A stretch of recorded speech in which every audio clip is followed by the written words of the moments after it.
Welcome back to the Hofstra Pride Dynasty. I hope you're all doing well during this holiday season. If you're enjoying this series so far, please consider subscribing to my channel and giving this video a like, as it would really help me out.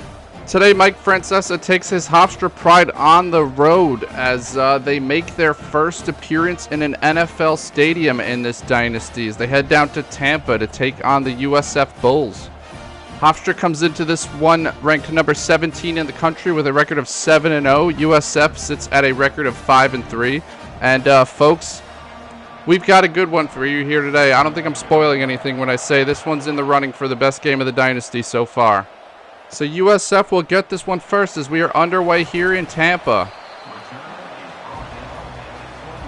Mike Francesa and Hofstra won a huge rivalry game against UConn last week at home, and now they're back on the road here, looking to avoid a letdown here against a very formidable conference opponent. On first down here, USF throws a quick screen out to the right, and although Hofstra had 3 guys over there, they dropped off in zone, so they were able to pick up 5 yards there. It's going to be 2nd down and 5 now. And 2nd down and 5, they're going to go play action and throw over the middle. He's got number 24 on the run. Can they catch up to him? Huge play there as he caught the deep in route and then ran deep into Hofstra territory all the way down to the 23-yard line. That is a gain of 51 for USF. Go and hurry up now back to the line. And they try to RPO another quick screen out there, but it was that Chad Cloud off the edge. Got in there so quick, he hit the quarterback. 2nd down and 10 now, and again Hofstra blitzes, and Cloud and his big 78 is that Skaggs in there on the play, so it's going to be 3rd and 13 here for USF. And they dump this one underneath. Hofstra drops back, pretty smart there to get them into a 4th down. It's now 4th and 4. USF will line up for a field goal. The kick is up. It is good. USF goes up 3-0 here as they score on their first drive, off the strength of the 51-yard gain there. Other than that, Hofstra defense looked okay, but the secondary is still a little leaky. So now sophomore quarterback Quandre Hines will come out. Hines quickly making a name for himself around the country with his play, as he's led this Hofstra team to wins over Oklahoma, Arizona, on the road to North Texas, and another tough test here on the road at USF. After 2 runs to Costello now, they're going to be in 3rd and 4 here. Hines drops back, and he's looking over the middle. It's going to be intercepted. He throws to the underneath linebacker. What was he thinking there? Threw it right to 54, and USF linebacker's able to return it all the way down to the 11-yard line, where their offense will come back out. So a rough start here for Hofstra. Now USF lines up in the pistol. They have trips to the right. And the quarterback throws to the corner of the end zone, and that is going to be caught for a touchdown on the back corner of the end zone. Nice play there as the receiver was open to the back corner of the end zone, and the quarterback made a nice, accurate throw on time. And just like that, 2 minutes into the game, USF is up 10-0 already. And then a sack on first down now. So Hofstra 2nd and 16 here. Hines drops back again, and he is going to fumble. He gets sacked and fumbles again. It is picked up by number 77, who gets tackled, and it's now 3rd and 25 from the 11-yard line. They need to get out to the 36. And he looks for Millam on a deep post. He's got a receiver, Millam, and Millam's on the run. He's not the fastest guy, but are they going to catch him? And no, they just grab him in the end zone and tackle him into the end zone. That is a touchdown for Hofstra. What an improbable turn of events as they hit an 89-yard pass on 3rd and 25, and all of a sudden you could hear a pin drop in this stadium that was rocking just a few seconds ago. So the young receiver making a huge play for Hofstra, Tanner Millam, as we take another look. Oh, he's not that young, actually. He's a senior.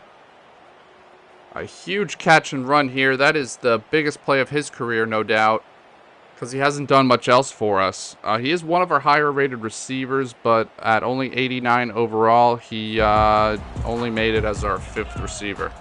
Sorry, 89 speed, not 89 overall. He's like a 77 overall. So Hofstra with the quick strike to get back in this game. It's now 10-7.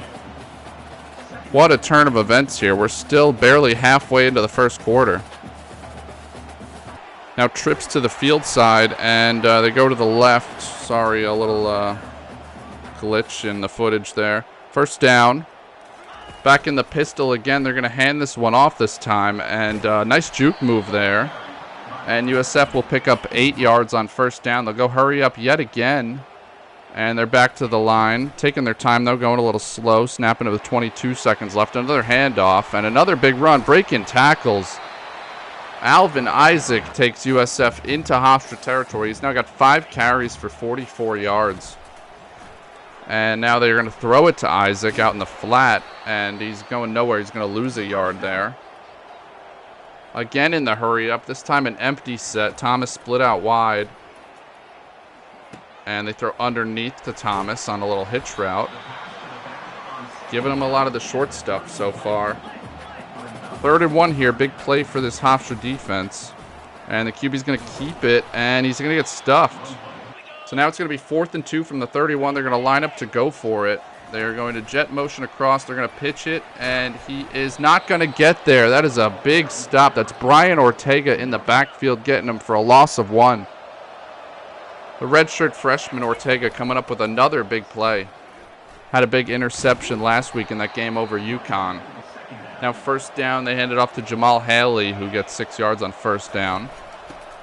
And they hand it off again here. Looked like a little confusion at the mesh point. Maybe Hines wanted to keep it. And they lose yards. Now 3rd and 6. 3rd and 6, Hines drops back, throws over the middle, and again a linebacker able to undercut the route and intercept it. He's intercepted again, and he fails to tackle the linebacker too. He just got stiff-armed and ran over by him.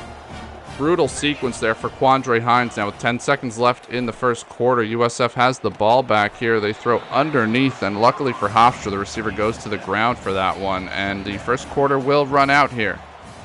And so after 1 quarter, USF leads 10-7 in spite of the fact that Hofstra has had 1 good play. Hines completed 33.3% of his passes that quarter for 1 touchdown and 2 picks. Is that 1 for 3, 1 touchdown, 2 picks, or 2 for 6? I don't remember. I think it's 1 for 3. Anyway, on 2nd and 3, they're going to be given the 1st down there. I don't know about that spot, ref. So if they say it's a 1st down, it's a 1st down. And the quarterback in the empty set drops back again. And again, he's got his running back, Alvin. And he's going to carry tacklers all the way down to the 2-yard line, where it'll be 1st and goal now. 1st and goal, handoff. And they got him in the backfield this time. They lose 2 yards. It's going to be 2nd and goal at the 4. 3 tight ends in the game now out of the shotgun. Handoff again goes back a yard. They're at the 5 now. 3rd and goal from the 5 now. Byram Brown throws to the back of the end zone. He's got his man. And again, Hofstra fails to cover the back of the end zone. It's now 17-7 USF.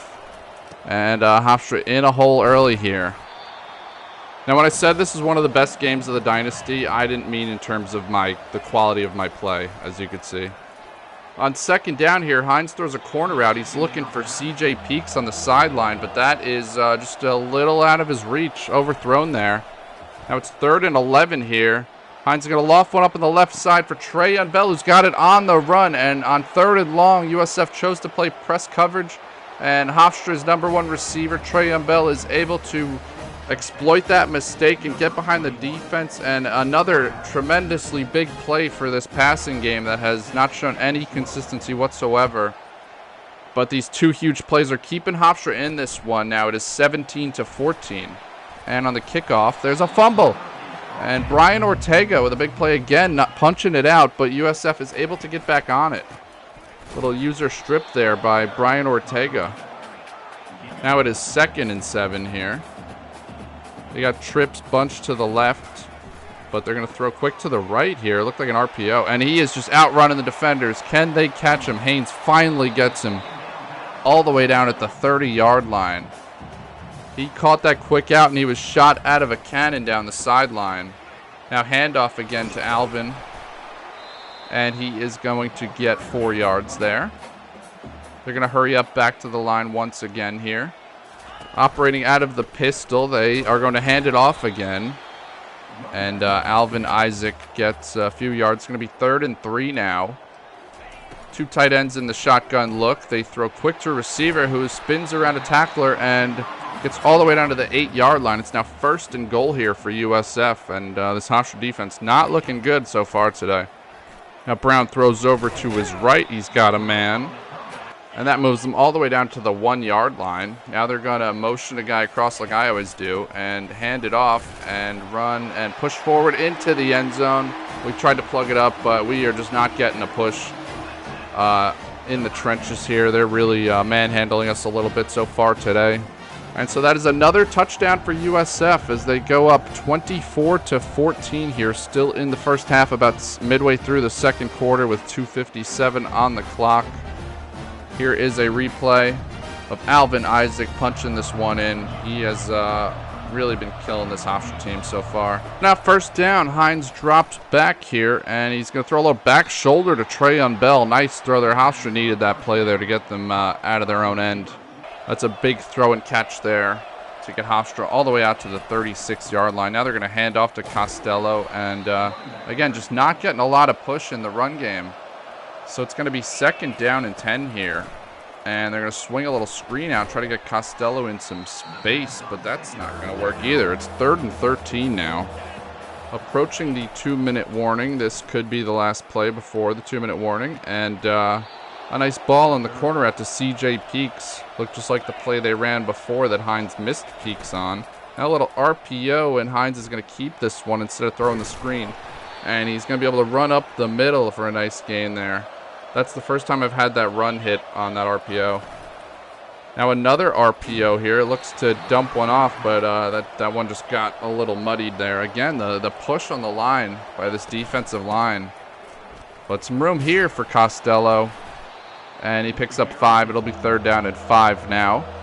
Now they got both running backs in the game, Haley and Costello, both to the right of Hines, who throws one out to Costello, who runs over a DB, taking out his frustrations for not having any running lanes so far today.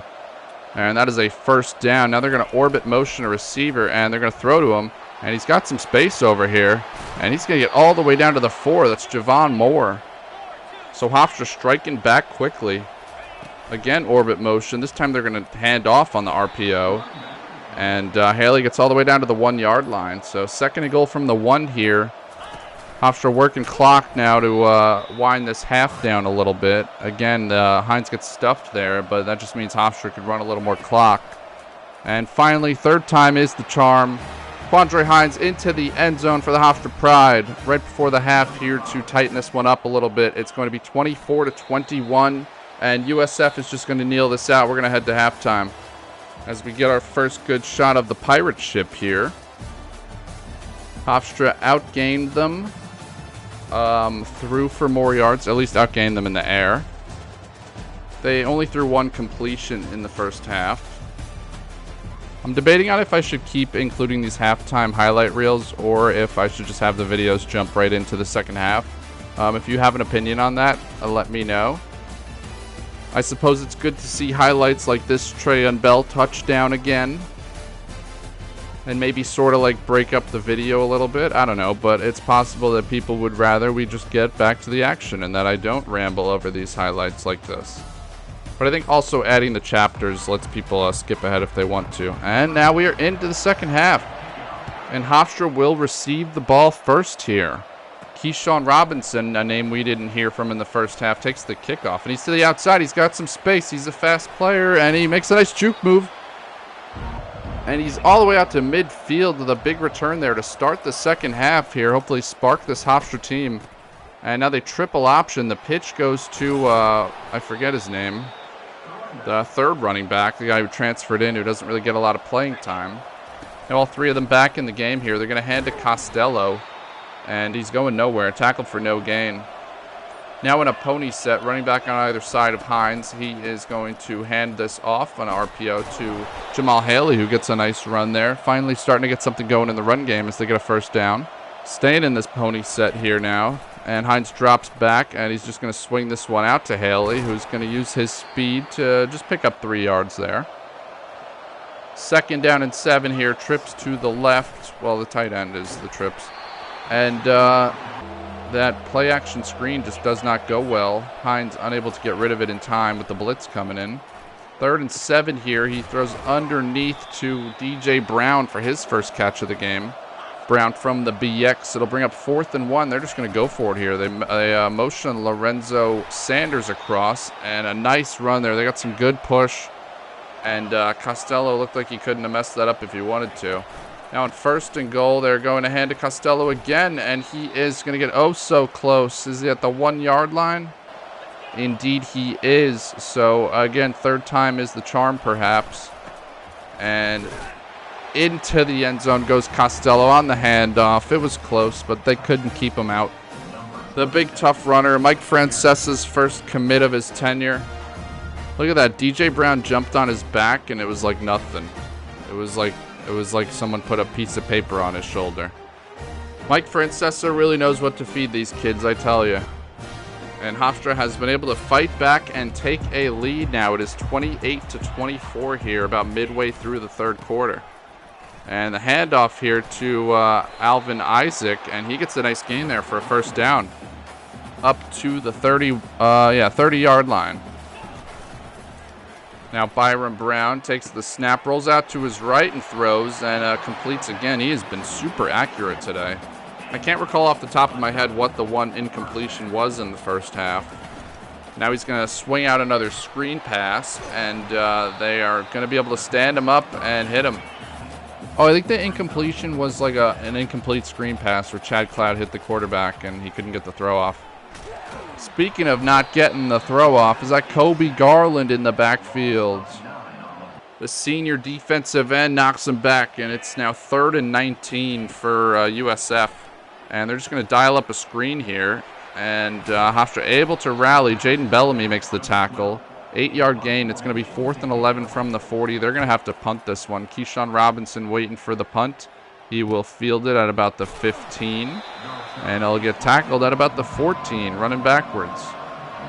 So now 2 minutes left in the 3rd quarter. Hofstra has the ball and the lead. But on 1st down, Costello gets tackled for a loss. Abdul Childress gets hurt again. I think he got hurt end of the 1st half. You hate it for that kid. Now Barfield on the triple option pitch. Nice juke move inside and makes a little something happen. It's going to be 3rd and 7 now. And they're in an empty set, quads to the right, and throw over the middle, and it looked like C.J. Peaks had a shot at it there. He just dropped it. Would have been a tough diving catch, but you'd like to see him come up with that for his quarterback. And Isaac King, the 3rd punts where it is fair caught at the 46-yard line. That is where USF will set up shop again. And Alvin Isaac gets a tough 5 yards on 1st down there. 2nd down and 5 now. A little draw play to Alvin, and a nice play is that's Olawave there fighting through a block to make a tackle and keep him from getting the 1st down. So it's going to be 3rd down and 3. And again, they bring the heat, and Olawave and Ortega, sorry, it was Ortega, who made the tackle, held him to 4th and 1, and they decided to punt. We very nearly roughed the punter. They probably should have gone for that there, but I don't make their decisions. 1st down and 10 now, and Barfield on the handoff again, and he gets just a yard there. 2nd down and 9. Now they're going to motion, and they're going to pitch to Keyshawn Robinson, and he is going to get just 2 yards there. So 3rd and 7 here, and that is the end of the 3rd quarter. So 3rd and 7 will happen in the 4th quarter. After 3, Hofstra holds a 28-24 lead over USF in this American Athletic Conference battle. After this week, we will get our first college football playoff rankings of the season. As we got a false start on Hofstra on the first play of the 4th quarter. That's rough. Now it's going to be 3rd down and 12. So shooting themselves in the foot here to start this one off. And Hines is going to throw over the middle, and he just misses his man. Hines been a little rattled today. The accuracy really hasn't been there. And as Isaac King III gets his punt away, he is hit by a defender. And that is going to be a roughing the punter penalty. That's going to be a 1st down for Hofstra. So I finally turned this penalty off after this game. In the beginning I meant to, but I kept forgetting. But then it wasn't an issue, so I stopped caring. But the past few games, maybe after the latest patch or whatever, it started to happen again. So I turned the penalty off after this game. So now we've got a 2nd and 2 here. Jet motion across, but they hand to Costello. And he is only going to get 1 yard there. Linebacker stayed home and made the tackle. 3rd and 1, handoff to Costello, and he is able to get forward. Nice run there up to the 38-yard line. He always falls forward, that Tyler Costello. Now they motion Keyshawn Robinson into the backfield, and they're going to swing a screen to him, and he breaks a tackle and makes a nice play there. Probably not the best play call with the way they defended that, but fortunately they weren't able to make the tackle. Now they're going to try to decoy motion one way and throw a screen back the other way. It doesn't work, and that's going to make it 3rd and 4 here. On 3rd and 4, oh man, just 3 guys in the backfield. Terrible idea there, and Isaac King III is going to have to come back out. This time they do not dive at the punter, and they fair catch at the 29-yard line. So only 4 minutes left in this one, and USF will take over. The handoff on the left side goes to Alvin Isaac, and he makes a nice run there. He's up to 88 yards on the day. That is a 1st down for USF up to the 42-yard line. And from the 42, they hand off to Isaac again, but Oluwave is in the backfield to greet him there, and that's a loss of 3 yards. Another nice play from the senior, Cade Oluwave. And now throw over the middle. He's got his man. This USF quarterback has just been outstanding today. We're approaching 3 minutes left in this one. And the handoff goes to Isaac, and he breaks a tackle, and he falls forward through another tackle for a 1st down. So Hofstra really not looking great against the run today. Just has not been great for them in the trenches. Getting beat up in the trenches is like the telltale sign to me that the game wants you to lose. Their defensive line is eating up your offensive line, and their offensive line's pushing around your defensive line. Those are usually the times where I feel like the game's really messing with me. But we continue to persevere. Big 3rd down here. 3rd down and 5. And dropped off and took away the drag, and then the quarterback just ran with it. I thought we might be able to bait him into a fat guy interception, but that did not work out. Now they are going to hand this one off here, and Ortega's down with an injury. A guy who's been so big for this team so far today. I guess the good news there is that the clock stops at 2:10 now when it would have ran down to the 2-minute warning. Maybe Ortega's faking it. Taking one for the team, you know. Another screen pass. I mean, they have a really high completion percentage. I think they've thrown literally 1 incompletion, but they are throwing a lot of screens. So it'll be 3rd and 2 now here on the other side of the 2-minute timeout, and Hofstra makes a last-second audible that ruins the defense. And Isaac catches the touchdown. Alvin Isaac in the back of the end zone is wide open for a score. And so now under 2 minutes, it is now 31-28. Hofstra needs to make something happen here. Throw up the corner route. It's going to be intercepted. First play of the drive, intercepted. Number 42 with the pick. Looking for Keyshawn Robinson on that pass, and it's returned all the way down to the 9-yard line. So USF in the driver's seat now. Sure looks like they're going to be able to pull this one out. The good news for Hofstra, though, is they do have all 3 timeouts. They are down 3 points. If they can hold them to a field goal here, they can have a shot down 6. And on 2nd down, they are able to get another stop here. So it's going to be a big 3rd and 8 here. Let's see if USF tries to throw the ball here. They do. They dump off a screen to Isaac. Can he get in? Oh, no. He chose to go outside, and the DB was able to get to him. Tackled at about the 5-yard line. So USF will come out for a field goal. The kick is up, and it is good. So it is 34-28 now. Hofstra's out of timeouts with 1:30 on the clock and needing a touchdown. First play of the drive here. The loft went up down the left side. Not a good throw there. Double coverage. Lucky that was out of anybody's reach. 2nd and 10 now. 1:24. Swing motion over to the running back, and he's got him, and he's going to go nowhere. It's going to be 3rd down and 10 here. Clock running. 1 minute left. We're under 1 minute. Hines dropping back, throwing on a corner route to the right side. He's got a man open, but the throw is just not accurate. It's going to be 4th down and 10. This is the ball game here. Hines drops back, looks to his right, throws a deep out route to Keyshawn Robinson. No, that's CJ Peaks coming up with a huge catch. That is a huge play on 4th and down to convert. And then over the middle in the next play, he's got Peaks again. And they're into USF territory at the 45 now with 40 seconds left. They're going to swing one over to Haley, who's got space. He gets some blockers out in space. A huge block by number 79. And he is on the run all the way down to the 6-yard line. The speedy transfer running back with a huge play here. Now they're going to try that decoy screen again. And they got Haley this time. He's running to the edge. He is out of bounds at the 1-yard line. 28 seconds on the clock. Hofstra with the ball from the 1. Hines pushing forward. He's into the end zone. Touchdown, Hofstra.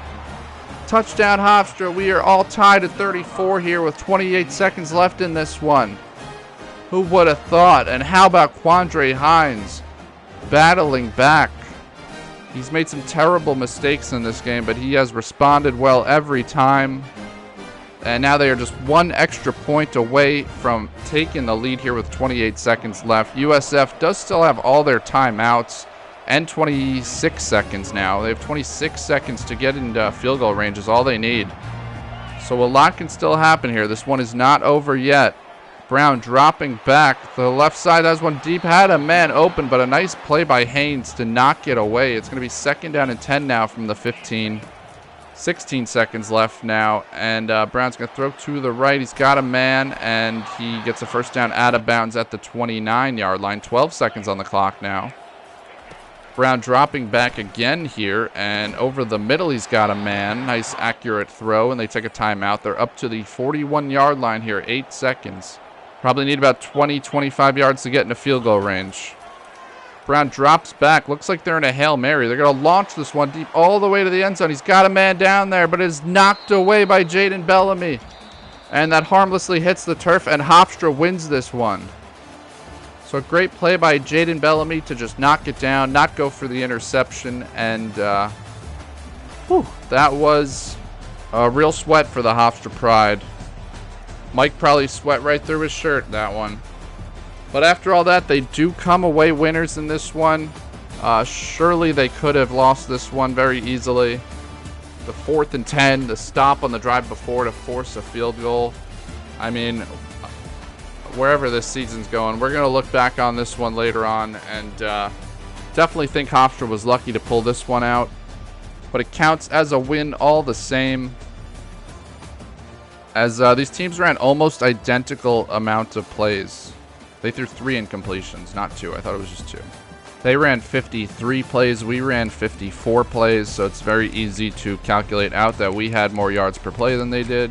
By a little bit, not a lot. We had 3 interceptions. They had none.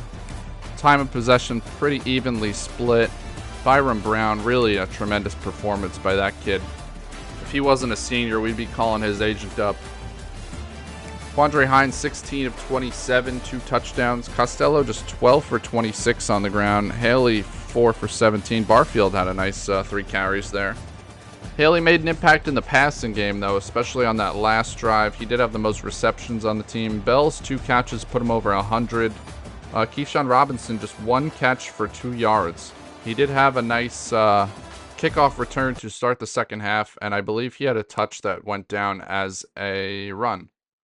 He did. He got credit for a 6-yard run on a screen pass that went backwards. So Duke Durham coming close to commit time. We're up against A&M and Alabama, which I do not feel great about, but we do have a bit of a lead. And then Jason Stork, 6'5" receiver out of Hightstown, New Jersey, we're going after. Now here is our first playoff bracket preview projection, whatever.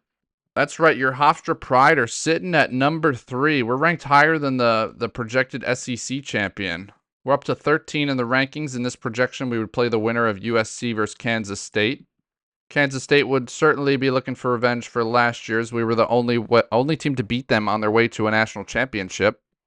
This would be a pretty solid draw for us to start, honestly. I think we would have a chance against either of those teams. I think it's when we would get into either Oregon or Miami where we would be probably severely outmatched. But who knows, still only year 3. I think my best case scenario for this year coming in was that we could make a run like this to the playoff, given that our conference is, the AAC, and if we win that and are decently high in the rankings, we should get into the playoff. So that was one of the goals for this year. Manusa Oto getting close to committing, hopefully next week. And our boy Zach Randall, man, those two could really be a dynamic receiving core. Going to put some points on John McPhee. Also, John Rubin, the JUCO running back. Our 2 transfers are both seniors, and though I think some of our young guys will develop, I think it's good to keep, a steady pipeline of new running backs coming into the program. Buck Knox, another guy we're taking a look at out of Highland Springs, Virginia. An elusive back. We've got a few power backs on the roster, so maybe we could differentiate the skill set a little bit. Then I decided to take a look at the New York rankings for players to add some more New York players like Cameron Cone, Prince Ngaku. Well, we didn't add him anyway, so I'm not going to have to worry about pronouncing that name. We've already got a commitment from our boy Johnny Sheets. Cone is a receiving back out of Middle Village. And his high school teammate Ethan McCaffrey, also out of Middle Village, a defensive tackle who we're going after. Kevin McGlinchey out of Shaolin, 6'2", 197 physical receiver. We'll take a look at him. Devin Price out of Victor, New York. Come on down, a man-to-man corner. Stanley Howard, JUCO right tackle out of Cicero, New York. Eric Boyce out of Cortland Manor. That's way up there. And then we're just going to offer some scholarships to these guys. Colin Nance, Cameron Cone, Eric Boyce. I like these athlete running backs because I might consider playing them at other positions. Like if they're good at a secondary position. Like literally secondary as in like corner or safety. Then we're going to offer McGlinchey a scholarship. Just going to make sure we don't have too stiff of competition if he's being looked at by like schools that we have no hope against. Now we're good. Kevin McGlinchey. All right, now next up we have Virginia Tech. If you enjoyed this video, please like and subscribe. In a moment, I'm going to show you the top 25 rankings, as well as the conference standings to give an update on those things. But just wanted to show a little preview of our Virginia Tech game. Finally, we'll be going up against a team that is overall better than us. That'll actually only be the second time this season, Oklahoma being the first time. So here's the AAC standings. We are 13th, 8-0. UAB, 8-0, also is 23rd. East Carolina still hanging around. And all the way down at the bottom, the FAU Owls are 2-6. Now let's check out the top 25. Cincinnati and UNC coming off their first losses of the season. Since this is the first playoff rankings, we can't see what they were last week. And I didn't check the media poll. One thing that caught my eye here is that Boise State is breathing down our neck.